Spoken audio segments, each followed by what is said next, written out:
안녕하십니까. 저는 대구대교구 가톨릭 신학대학교에서 신학생들과 함께 살고 있는 최동석 안드레아 신부입니다. 반갑습니다. 오늘 이 둘레 특강 이번 주제는 절대 자유를 향한 수행의 길이라고 해서 좀 독특하게 동양고전에 대한 이야기를 해볼까 합니다. 동양고전. 이 장자를 강의를 하게 될 텐데요. 이 장자를 하게 된 에피소드가 한 가지 있습니다. 제가 이 장자와 인연이 된 것은 2007년입니다. 북경에서 유학을 제가 이 북경대학교에 들어가게 되었고 면접을 보는 그날이었는데 나름대로 중국어 연습을 열심히 하고 시험 준비를 했습니다.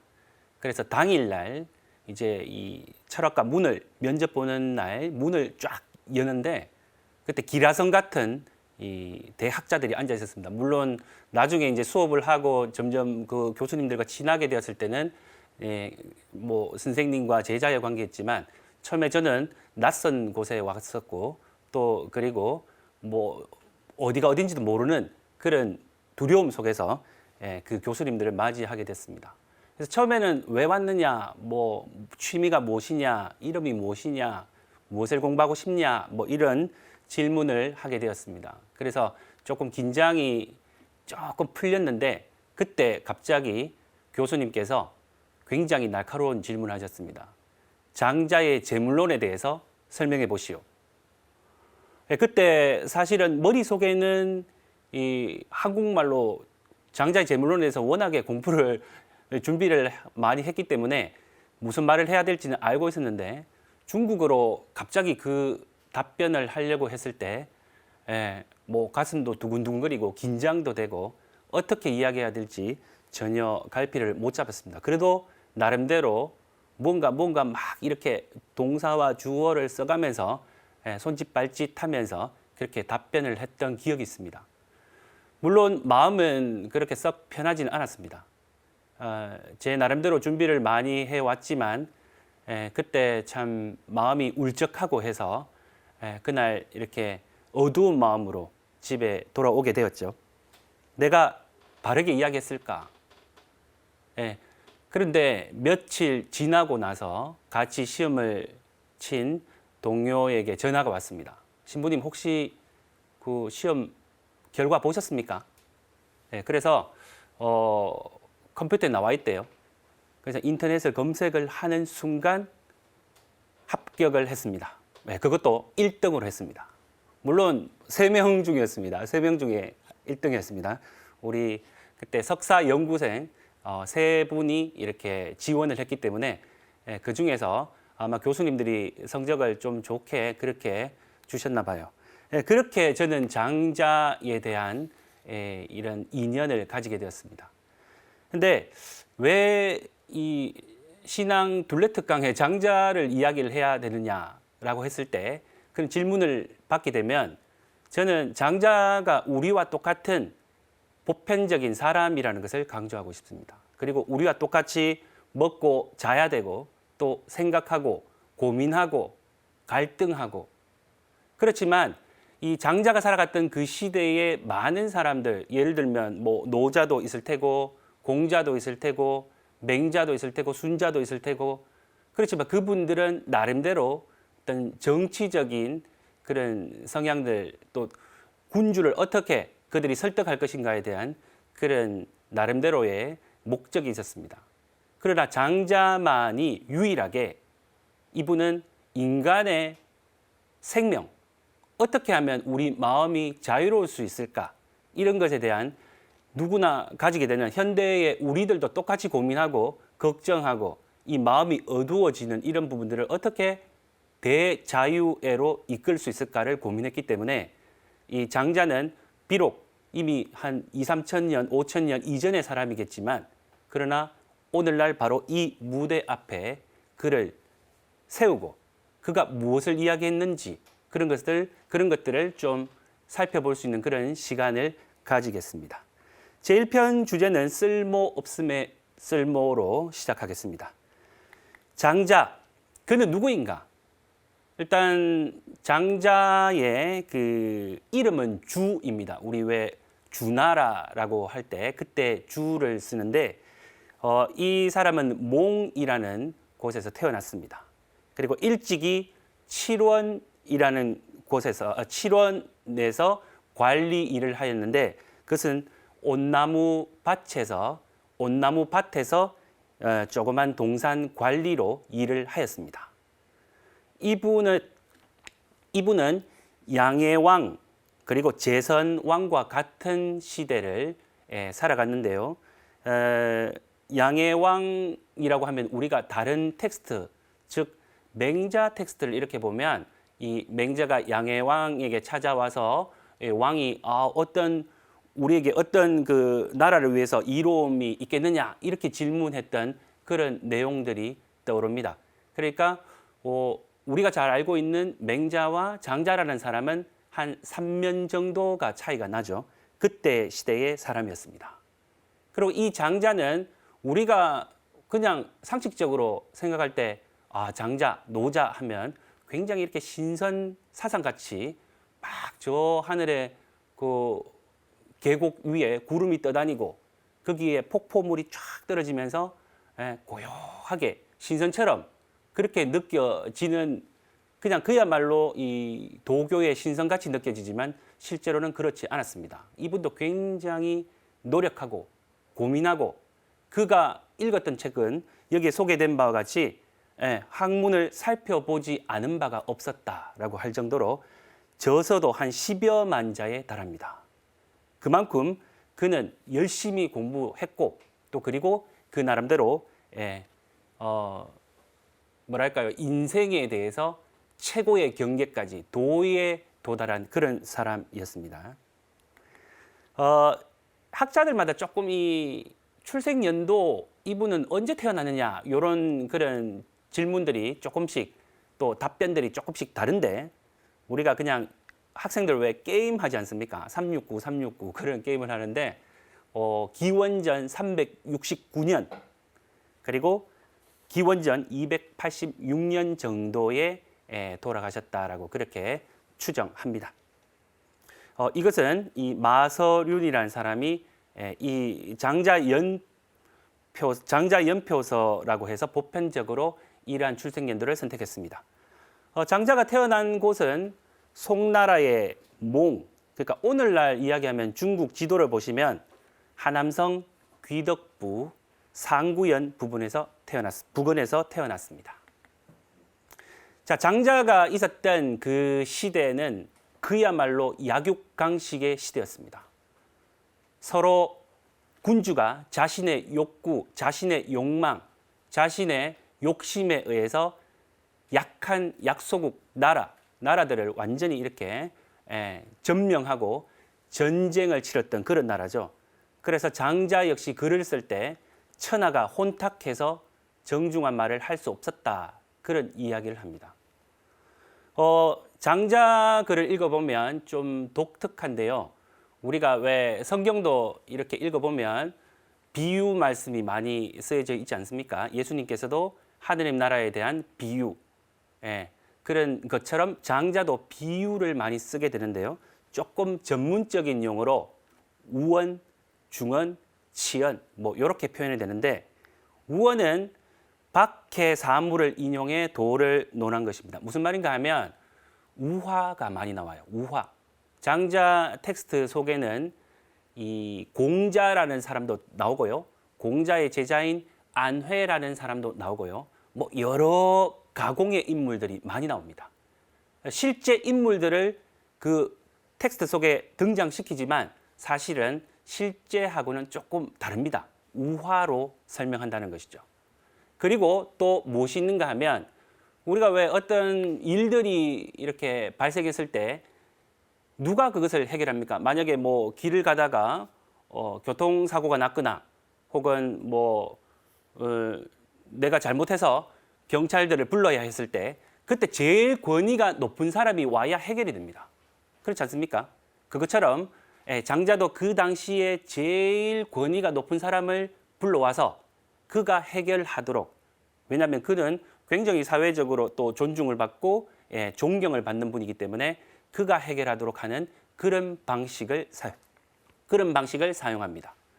그리고 치연이라고 한 가지 있는데 이것은 일반적으로 무심한 말로 표현됩니다. 치라는 것은 술그릇처럼 생겼습니다. 그래서 술을 이렇게 한 잔 드시면 우리가 진심을 이야기하지 않습니까? 그리고 순수한 말, 그리고 임기응변에 잘 대응하는 그런 말을 사용하죠. 그래서 장자라는 사람의 책을 읽어보면 이러한 것들 우원, 중언, 치언 이런 식으로 표현을 하고 있습니다. 직설적으로 이야기하지는 않는다는 것입니다. 자, 이 장자가 살아갔던 그 시대적 배경, 전국시대입니다. 이 해골이 나타났는데요. 장자가 초나라로 가다가 이 해골을 보고 채찍을 치면서 막 묻습니다. 너는 왜 죽어서 이렇게 왜 해골이 됐느냐? 뭐 자살을 했느냐? 아니면 무슨 잘못을 해서 뭐 이렇게 이야기했는데 꿈에 해골이 나타나서 이렇게 이야기하죠. 이렇게 죽어 해골이 되어 있으니 위로는 군주가 없고 아래로는 신하도 없으며 사철의 변화도 없고 죽음은 곧 해탈이고 죽어야만 비로소 자유를 얻을 수 있다. 이런 이야기를 합니다. 무슨 말인가 하면 이 살아가는 게 얼마나 힘들었으면 차라리 죽는 게 낫다라는 거죠. 죽고 나면은 더 이상 나에게 이래라 저래라 하는 군주도 없고 잔소리하는 사람도 없고 비로소 자유를 얻게 된다. 그만큼 장자가 살아갔던 그 시대는 너무너무 힘든 그런 시대였습니다. 그야말로 전국 시대였습니다. 약육강식의 시대였습니다. 한마디로 표현하면 땅과 성을 차지하기 위해 싸우면 들판에 실체가 가득하다는 것입니다. 자고 일어나면 그냥 주변에 죽어가는 사람들이 너무너무 많았습니다. 그리고 불구자도 너무너무 많았습니다. 굶는 사람도 많았고. 그래서 장자 텍스트를 이렇게 보면 주로 불구자들이 많이 나옵니다. 자, 장자가 살아갔던 시대, 기원전 475년부터 221년까지를 우리는 전국시대라고 합니다. 물론 우리 상식적으로 그 앞의 시대를 춘추시대라고 하죠. 근데 이 전국시대의 특징은 뭐냐? 철기가 등장합니다. 그전에는 여러분 혹시 이렇게 박물관 많이 가보시죠? 박물관을 가시면 제일 먼저 우리가 만나는 곳이 구석기, 그 다음에 신석기, 그 다음에 청동기, 그 다음에 철기입니다. 근데 이 청동기는 나라의 어떤 권력을 부를 상징하고, 그렇지만 이 청동기로 뭐 농기구를 만든다든지 무기를 만들면 금방 부러집니다. 그리고 돈도 많이 들고요.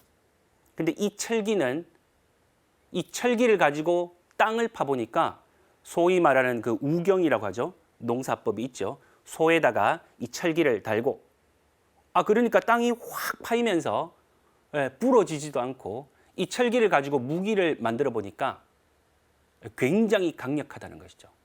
그래서 이 철기를 가진 자가 이제 권력을 가지게 되는 그러한 방식으로 바뀌게 됩니다. 그리고 또 하나의 특징, 사계급이 번성하기 시작합니다.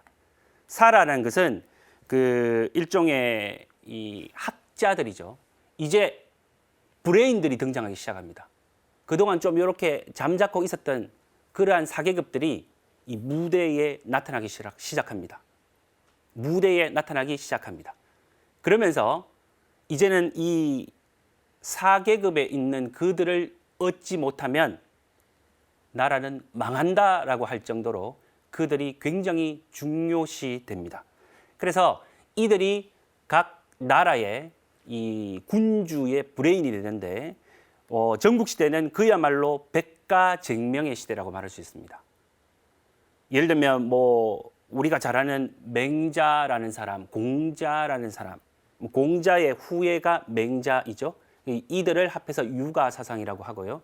그리고 묵자라는 사람, 묵가사상, 그런 분들이 등장하고 또 강력한 법을 가지고 통치하는 그러한 법가들도 등장하고, 그리고 그 외에도 많은 어떤 학파들이 등장하기 시작합니다. 이 장자가 속해 있는 학파는 그야말로 이 도가라고 말할 수 있겠죠. 예, 이렇게 눈만 뜨면 시체가 절비한 이런 시대에 과연 장자는 어떻게 내적 자유, 절대 자유에 이를 수 있었을까? 거기에 대한 이야기를 지금부터 시작하겠습니다. 우리가 흔히 그냥 장자라고 이야기하지만 때로는 장자라는 책이 있습니다. 지금 표시에 이렇게 표시를 해두었는데 장자라는 책은 물론 여러 가지 좀 역사 속에서 변천사가 있었는데 그 진나라의 곽상이라는 사람이 있습니다. 이 사람이 그 장자라는 책은 내편, 외편, 좌편 이렇게 구분을 했고요. 그 중에서 장자 텍스트를 내편은 7권, 외편은 15권, 좌편은 11권으로 정리를 했습니다. 그래서 우리는 이 둘레 특강을 통해서 장자 내편 7편을 모두 살펴볼 것입니다. 물론 뭐 간략하게 보겠죠. 왜 장자 내편은 장자가 직접 썼다고 그렇게 전해지고 있습니다. 내편을 우리가 서점에 가서 그냥 장자라는 책을 딱 펼쳐보면 제일 먼저 소요유라는 편이 시작돼요. 그리고 나서 제물론, 양생주, 인간세, 덕충부, 대종사, 응제왕 이런 구분으로 나누어져 있습니다. 일반적으로 그렇습니다. 그런데 우리가 이 둘레 특강을 하면서 조금 순서를 바꾸어 보았습니다. 무슨 말인가 하면 그 근거는 어디 있느냐? 이 청나라의 장운삼방 주인이라는 그 분이 남아대의 해연 참주라는 책을 썼는데요. 거기에 이런 이야기를 합니다. 4편, 장자 방금 말씀드렸죠. 7편이 장자 4편이라고. 거기에 제목이 있는 글인데 그래도 그 의미에 있어서 차례가 있느냐? 그렇게 했을 때 이분에 대한 답변은 인간세라는 그 인간의 세상을 다루는 그 내용이 제일 중심이 된다. 그리고 그 주변으로 우리가 왜 심장이 뛰면은 피가 옆으로 막 공급이 되지 않습니까? 그런 것처럼 이 4편을 중심으로 해서 6편이 순서대로 배치를 한다는 것이죠. 그렇게 전개를 하겠습니다. 그래서 인간세 옆에 이제 양생주라는 텍스트가 있고요. 이것은 우리가 실천해 가야 하는 도에 도달하기 위해서 양생해 나가야 되는 그런 행이 담겨져 있습니다. 그리고 이러한 행을 실천했을 때 우리는 덕으로 가득히 충만합니다. 그래서 그 텍스트가 덕충부라고 불립니다. 그리고 이 세상을 바라보는 인식, 너는 왜 이것을 길다고 보고, 너는 왜 이것을 짧다고 보고, 너는 왜 이것을 크다고 보고, 이것을 왜 작다라고 보느냐. 이러한 어떤 판단, 개념, 추리, 이런 것이 지식입니다. 지에 대한 이야기. 그러나 장자는 이것을 하나로 재물이라는 하나의 도식으로 바꾸어버립니다. 거기에 대한 이야기가 바로 제물론. 그리고 도에 대한 본격적인 이야기가 대종사 편입니다. 그리고 이러한 과정을 지나서 비로소 모든 고된 여정의 종점, 소요유의 경계에 들어가게 되죠. 그때 필요한 것은 완전히 비워버리고 잊어버리고 그리고 지라는 지적인 것을 완전히 사라지게 하고 그리고 변화되는 것. 그러한 내용을 다루는 것이 바로 이 소요유가 되겠습니다. 그리고 나서 이제 세상의 왕이 아닌 도에 순응하는 그러한 응제왕편, 그것을 우리가 순서대로 살펴보겠습니다. 장자, 한마디로 이야기하면 어떤 사람일까? 이 장자 추수편에 보면 이러한 이야기가 나옵니다. 장자가 복수라는 강가에서 낚시를 하고 있어요. 그런데 워낙에 장자가 유명하고 이 사람을 우리의 브레인으로 써야 되겠다. 그렇게 생각하고 사신을 보내서 장자를 당신에게 좋은 조건으로 당신을 우리가 필요로 한다라고 합니다. 그래서 궁으로 좀 들어오면 안 될까라고 했는데 장자는 뜻밖에도 이런 이야기를 하죠. 초나라에 점치는 거북이가 있습니다. 그런데 죽은 지 이미 3,000년이나 지났는데 왕은 천으로 싸고 상자에 넣어서 묘당에 보관한다고 합니다. 그런데 이 거북이는 죽어서 뼈를 남겨 귀하게 대접받기를 바랐겠습니까? 아니면 살아서 진흙 속에서 꼬리를 질질 끌고 다니기를 바랐겠습니까? 그러니까 죽어서 대접받는 게 좋을까? 아니면 비록 환경은 좋지 않지만 살아 숨쉬는 것이 좋을까? 이렇게 질문합니다. 그러자 사신들은 당연히 살아서 진흙 속에서 꼬리를 질질 끌고 다니기를 원하죠 라고 하니까 장자는 가십시오. 돌아가십시오. 나는 살아서 진흙 속에서 꼬리를 질질 끌고 다니려고 합니다. 이렇게 답변합니다. 자, 본격적으로 인간세, 우리가 살아가는 인간의 세상입니다. 우리 얼마나 힘듭니까? 그 당시도 지금과 못지않은 고통이 따랐습니다. 그래서 인간세는 총 8개의 구조로 나누어져 있습니다. 아내와 공자 이야기, 섭공자고와 공자 이야기, 그리고 안압과 거배곡 이야기, 그리고 장석과 제자, 유사한 이야기들이 3가지가 나옵니다. 그리고 결론, 중간에 어떤 수행 방법으로서 심재라는 것이 제시됩니다. 차례차례 살펴보겠습니다. 이 안회와 공자, 이분들은 실제로 공자와 제자, 안회가 실제로 있었습니다. 역사 속에서. 근데 장자가 앞서 말씀드린 바와 같이 자기가 끌어왔습니다. 안회는 이 지식인을 대표로 하고 있는데요. 이분은 지금 막 열정에 막 배운 게 너무너무 많아요. 그래서 이런 말을 합니다. 여기서 이제 중리라고 하는 분은 바로 공자를 말하는데 어디를 가려고 하느냐? 막 떠나려고 해요. 그래서 공자가 잡습니다. 어디 가려고? 위나라로 가려고 합니다. 위나라? 무엇을 하려고? 제가 들어보니까 이 위나라 임금은 나이도 젊고 독단적으로 행하고 나라를 가벼이 운용하여 그 과실을 보지 않습니다. 그래서 백성들의 죽음도 가벼이 여기고 나라 일로 죽은 자는 못에 있는 갈대와 같아서 백성들은 어찌하지 못한다고 합니다. 여기서 나이가 어리다라고 나와 있는데요. 한문의 원본을 보면 한 요즘으로 이야기하면 30살 정도입니다. 위나라 임금이. 그러니까 30살이라는 것이 막 꼭 그런 상징적인 것은 아니지만 앞으로 살아갈 날이 더 많습니다. 지금도 독단적으로 행하고 사람의 목숨을 가벼이 여기는 이 사람이 앞으로 10년, 20년, 30년 더 짓고 난다면 어떻게 되겠습니까? 사람들은 숨을 못 쉽니다. 그래서 이 지식인으로 대표되는 안회가 그에게 가서 설득하려고 합니다. 저는 스승님으로부터 다음과 같은 말씀을 들었습니다. 다스려진 나라는 떠나고 혼란스러운 나라로 갈 것이니 의원의 집에는 병든 자가 많습니다. 이제 이런 이야기를 많이 들었죠. 그래서 지금 병든 자가 많기 때문에 제가 가서 치료를 해줘야 됩니다. 그런 이야기를 하죠. 바라건대 선생님께 배운 바를 실천하고자 하니 그래서 저는 떠나려고 합니다.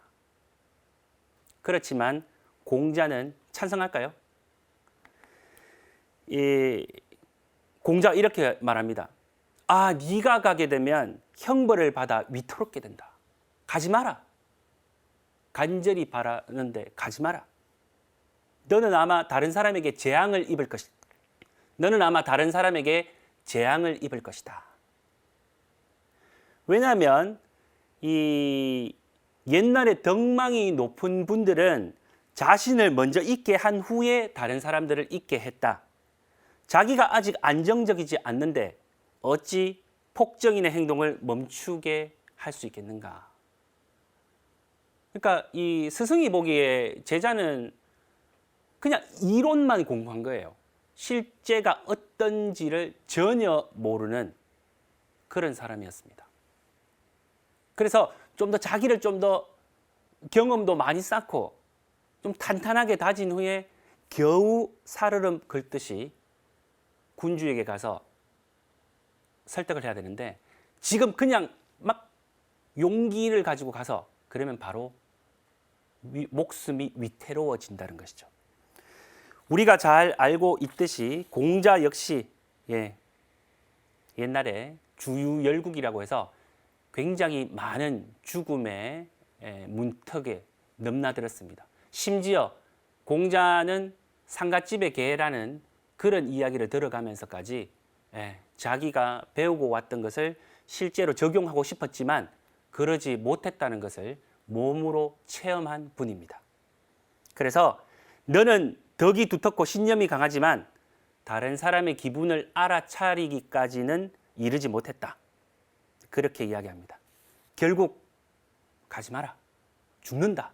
그런 이야기를 하는 것이죠. 자, 두 번째, 이 섭공자고와 공자의 이야기, 또 새로운 이야기인데요. 이 섭공자고라는 사람은 일단 섭이라는 것은 초나라에 있던 현의 이름을 이야기하는데 그 섭이라는 나라에 있는 자고라는 사람입니다. 자, 이 사람은 이제 지식인이 아닙니다. 이 사람은 이미 이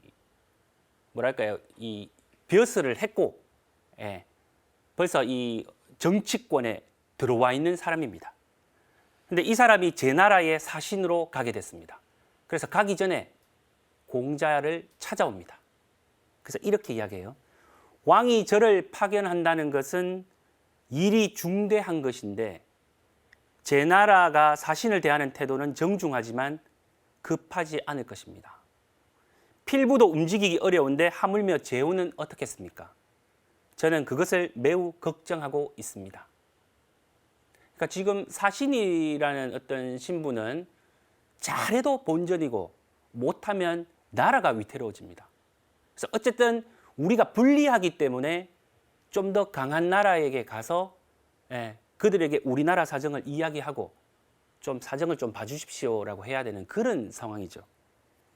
그래서 이분이 석공자고가 공자에게 이런 말 하죠. 선생님께서는 자주 저에게 이렇게 말씀하셨습니다. 무슨 일이든 무슨 일에는 작든 크든 도리에 어긋나게 하면서 기쁨을 성취하는 경우는 드물다.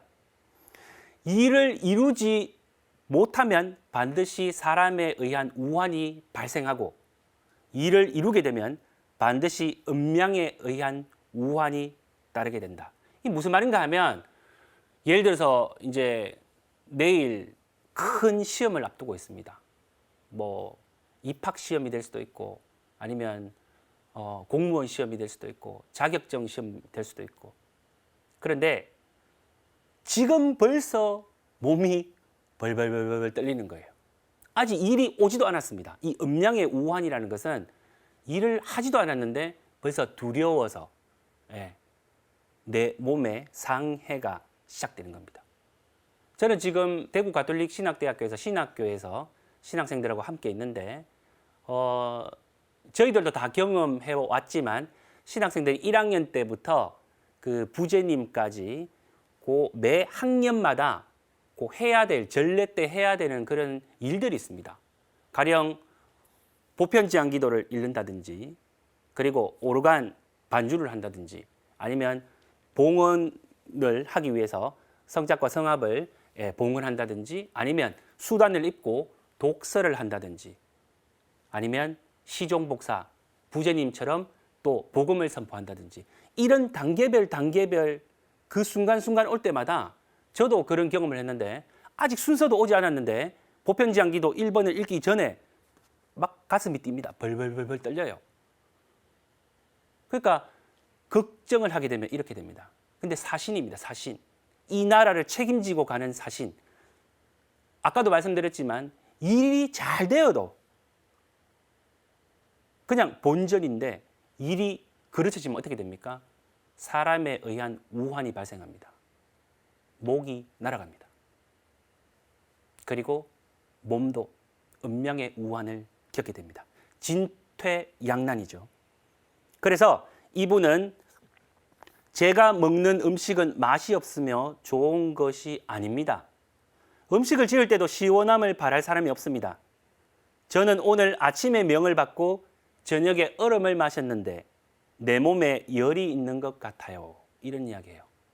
그러니까 얼마나 이 몸이 뜨거웠으면 아침에 그 명을 받았습니다. 그리고 저녁에 얼음을 마셨는데 막 지금 막 온몸에 두려움 때문에, 걱정 때문에 열이 나는 겁니다.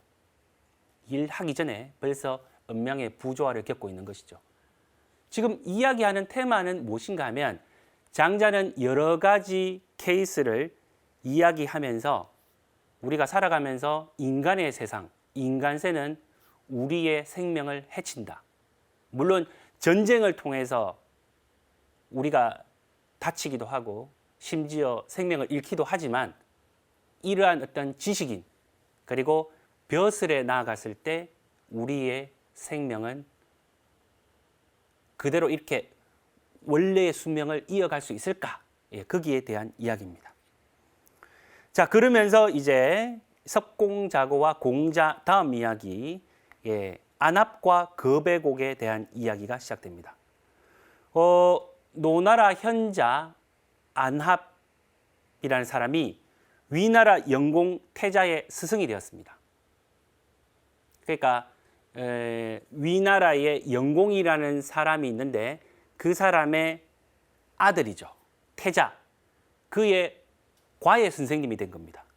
그래서 안압이 거배곡을 찾아가서 묻는 이야기인데 안압이 먼저 묻습니다. 여기에 한 사람이 있는데 그 덕행은 선천적으로 살인을 일삼습니다. 이미 느낌 오죠. 그 태자 벌써 이 한 사람이 있는데 이 선천적으로 살인을 일삼는데요. 이 얼마나 두렵습니까? 그와 도리에 맞지 않는 일을 하게 되면 우리나라가 위태로워지고 그와 더불어 도리에 맞는 일을 하게 되면 내 몸이 위태로워집니다.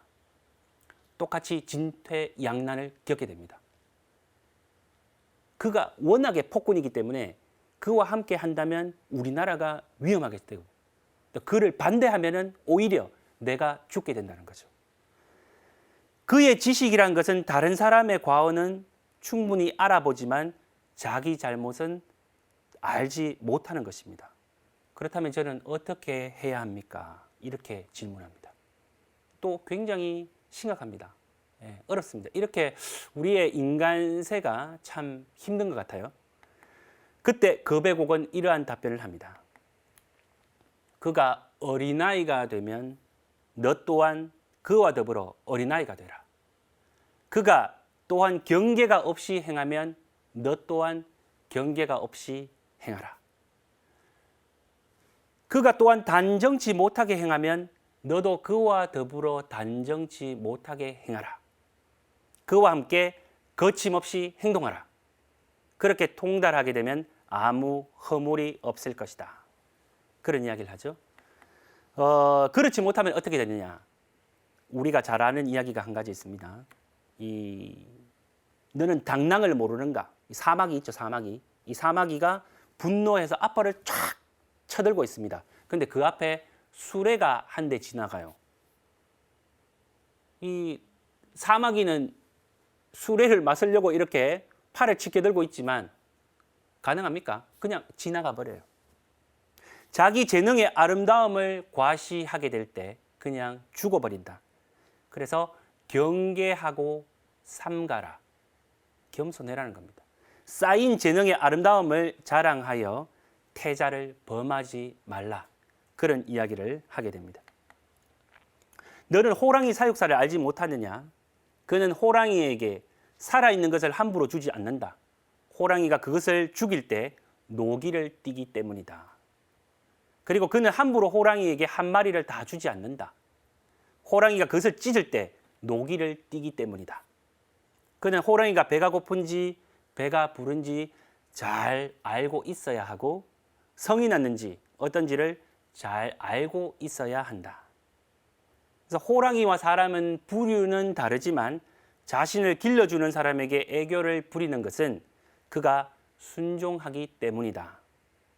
그러므로 사육사를 죽이는 것은 그가 거스르기 때문이다.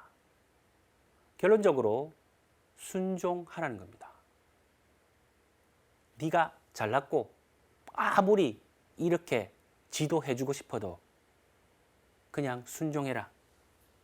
그가 원하는 대로 해주어라. 지금 장자가 생각하고 있는 것은 인간의 생명을 어떻게 하면 수명을 유지하고 또 자신의 원래의 천명을 이어갈 수 있을까? 이것이 테마입니다. 그렇지 못할 때 죽게 된다는 것이죠. 우리 이 인간세를 대표로 하는 주제, 바로 쓸모없음의 쓸모, 한문으로 읽으면 무용지용이라고 하는데요. 한마디로 말하면 우리는 대부분 쓸모 있고 싶어 하잖아요. 또 무대에 나가고 싶어 하고 또 주인공이 되고 싶어 하고 박수를 받고 싶어 하고 그렇지 않습니까? 대부분의 사람들은 그렇습니다. 남보다 좀 더 잘나야 되고 남을 이겨내야 되고 심지어 좀 과한 표현이지만 남을 짓밟아야 되고 경쟁에서 이겨야 되고 그러나 이런 사람의 끝은 어떻게 되느냐? 그보다 더 뛰어난 사람이 오면 바로 무대에서 쫓겨나게 됩니다. 쓸모 있다고 생각하는 사람은 결국은 쓸모 없게 된다는 그러한 역설, 그것을 이야기해 줍니다. 첫 번째 이야기, 장석과 제자 이야기입니다. 장석이 제 나라를 지나다가 고건 땅에서 이 사수를 보았습니다. 그래서 상수리 나무였는데 그 크기가 소를 수천이나 담을 수 있는 그러한 크기였습니다. 그리고 보기에 너무너무 아름답게 보였고요. 10길을 올라간 뒤에 가지가 나 있었는데 배 수십 척을 만들 수 있었습니다. 그런데 이 보는 이가 저자만큼 많았는데 장백이라는 사람은 돌아보지도 않고 가는 길을 멈추지 않고 그냥 가버렸어요. 그러니까 제자가 이상하다. 이렇게 좋은 나무가 있는데 왜 그냥 지나갈까? 그러면서 궁금해서 관숙에게 물어봤습니다. 내가 도끼를 잡고 그대를 따른 후로 이와 같은 훌륭한 나무를 본 적이 없어요. 선생님은 보려고 하지 않고 걸음을 멈추지 않으니 어찌 된 일일까? 이렇게 물어요. 그러니까 장백이 거기에 대해서 말하지 마라. 쓸데가 없다. 배를 만들면 가라앉을 것이고 너를 만들면 빨리 썩을 것이고 그릇을 만들면 곧 부서질 것이고 문을 만들면 진이 흐를 것이다. 기둥을 만들면 좀이 쓸 것이다. 이는 제목이 못 되는 것이다. 그래서 쓸 수 있는 것이 없으니 이렇게 오래 산 것이다. 역설 아닙니까? 보기에 거창한데 실제로 쓰려고 해보니까 아무짝에 쓸모가 없는 나무입니다. 그렇기 때문에 이 나무는 이렇게 죽지 않고 살아있다는 겁니다. 그런 이야기입니다. 그 유사한 이야기도 나옵니다. 아까와 비슷한 이런 이야기인데 남백자기가 상구에서 논일다가 이상한 나무를 하나 봤습니다. 말 네피를 묶은 술의 천대를 그늘에 가릴 수 있을 정도로 굉장히 큰 나무가 한 그루 있었습니다. 그래서 이 남백자기가 말하기를 이것은 어떤 나무일까? 기이함이 있는 제목일세라고 해서 이렇게 살펴봅니다. 이 가지를 살펴보니까 구불구불 굽어 있고 마루나 들보로도 사용할 수 없게 돼 있어요. 그리고 또 뿌리를 이렇게 살펴보니까 죽이 갈라져 관과 뚜껑으로도 사용할 수가 없었습니다. 혀로 입을 닿아보니 입이 문드러지는 상처가 났고 냄새를 맡아보니 사람을 미치게 하여 흐리멍텅하게 된 지가 3, 4일 되었지만 회복되지 않았습니다. 그래서 남백자기가 말하기를 이 결과로 보니까 쓸모없는 나무구나. 이리하여 이처럼 크게 될 수 있었구나.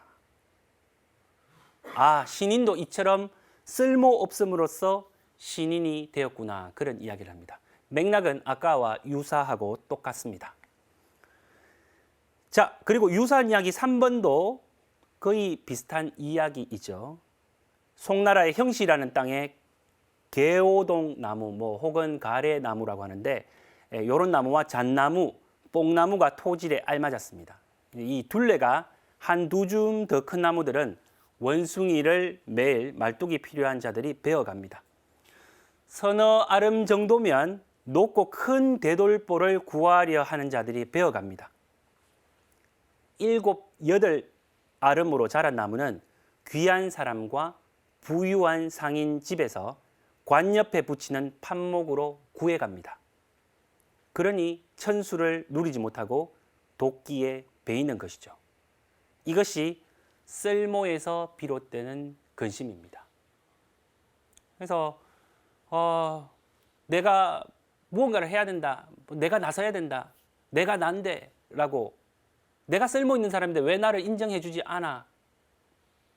근데 결국은 이것이 우리의 수명을 짧게 한다는 그런 역설적 논리를 장자는 우리들에게 알려주고 있습니다. 자, 그리고 그 유명한 지리소 이야기가 있습니다. 지리소. 지리라는 말은 이 지리멸렬하다 들어보셨죠? 예. 그래서 갈갈이 찢기고 흩어져 갈피를 잡을 수 없다는 그런 의미입니다. 그리고 소라는 것은 이름인데 엉성하다는 이야기입니다. 지리소는 턱이 배꼽에 가려져 있습니다. 상상이 됩니까? 예. 그러니까 고개가 이 그림에도 나오는 것처럼 축 처져 있죠. 그리고 어깨는 정수리보다 더 높게 이렇게 쳐들려 있습니다.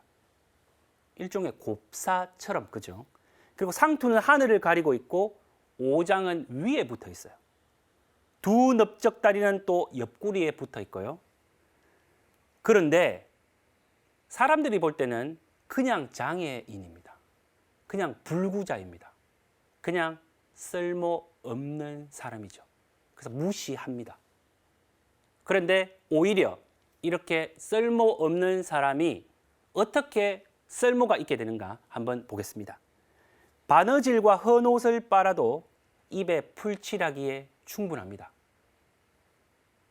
그리고 키질을 해서 곡식을 고르면 10사람이 먹기에 충분합니다.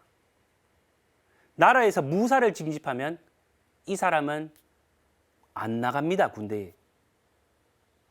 왜냐하면 오히려 자신만만하게 이렇게 팔을 휘저으면서 거리를 활보를 해도 절대로 징집되지 않습니다. 그리고 나라에 큰 부역이 있으면 지리소는 지병이 있기 때문에 일을 하지 않습니다. 또 나라에서 병자들한테 곡식을 줄 때는 세 종류의 곡식과 뗄나무 10묶음을 받습니다. 무릇 모습이 이리저리 흩어진 자가 오히려 그 몸을 기르기에 충분하고 천수를 누리게 됩니다. 하물며 덕이 이리저리 흩어진 것은 어떻겠는가? 참 역설이지 않습니까? 오히려 사람들이 무시하고 그냥 무관심하고 장애인이기 때문에 우리와 다르다고 생각되는 이분이 오히려 살아가는데 전혀 걱정이 없습니다. 신체 조건 자체가 고개가 땅에 닿아 있기 때문에 바느질하고 빨래하고 이런 것들 일거리가 얼마나 많습니까? 그러니까 혼자 먹고 사는데 아무런 문제가 없다는 것이죠. 자, 그러면 어떻게 이러한 마음에 도달할 수 있을까? 일종의 수행입니다. 심재. 그래서 마음의 재개라고 일컫는데요. 안회가 또 등장합니다. 이 공자와 안회는 늘 이렇게 쌍으로 등장하죠. 장자 텍스트 안에는. 안회가 이렇게 말합니다. 감히 여쭙건대 심재가 무엇입니까? 중리가 답하길 뜻을 하나로 모으는 것과 같다. 귀로서 듣는 것이 아니고 마음으로서 듣는 것이며 귀로서 듣고 듣는 것은 귀에서 그치고 마음은 부합하는 데서 그친다. 기라는 것은 텅 비어 있어서 사물을 받아들인다. 오직 도는 비어 있어야 모이는데 비어 있음이 심재니라. 좀 어렵습니다. 조금 쉽게 설명해 드리겠습니다. 우리가 이렇게 세상을 바라보고 듣고 맛보고 느끼고 또 생각하고 제일 먼저 작동하는 기관이 감각기관입니다. 앞을 봐야 되지 않습니까? 보는 것은 이 눈이 하죠. 그리고 소리가 들리는 것은 이 귀가 합니다. 청각. 그리고 촉각, 미각, 후각 이런 식으로. 그런데 이 감각기관은 문제가 한 가지 있습니다. 여러분. 만약에 여러분들 지금 우리가 지구가 자전하고 공전한다는 걸 알고 있습니다. 그런데 그 지구가 자전하고 공전하는 이런 소리가 지금 계속 들린다고 해보십시오. 여러분 어떻게 살겠습니까? 시끄러워서 못 삽니다. 근데 하느님께서 우리에게 딱 필요하게 들릴 수 있는 것만 들리게 이렇게 창조해 주셨습니다. 너무너무 감사합니다. 그렇지만 이 청각이나 시각은 문제를 일으킵니다. 있는 것을 있는 그대로 못 봅니다. 플라스크 컵에다가 이 스트로우나 젓가락을 넣으면 굽어 보이죠. 우리 감각에 비치는 모습은 있는 것을 있는 그대로 못 보게 해요. 그래서 감각기관을 이렇게 귀로 듣는 것이 아니다. 대표적으로 귀가 나왔습니다. 그리고 마음으로 듣는다. 마음도 역시 우리 마음이 좋을 때도 있고 나쁠 때도 있고 판단을 할 때도 있고 오류를 낳습니다. 그래서 마음으로 듣는 것이 아니다. 이 귀로서 듣는다라는 표현을 하는데요. 이 귀라는 것은 텅 비어 있으면서 세계 만물을 하나로 통합하는 그런 기반입니다. 그래서 장자는 결론적으로 마음의 재개는 어떻게 하느냐? 귀를 멈추고 마음도 멈추고 텅 비어 있는 귀를 통해서 사물을 받아들여라. 그러면 도가 비어 있는 곳으로 들어오게 된다. 꽉 차게 된다. 이 비어 있음이 바로 심재입니다. 이 장자는 우리의 마음을 먼저 비워라고 강조하고요.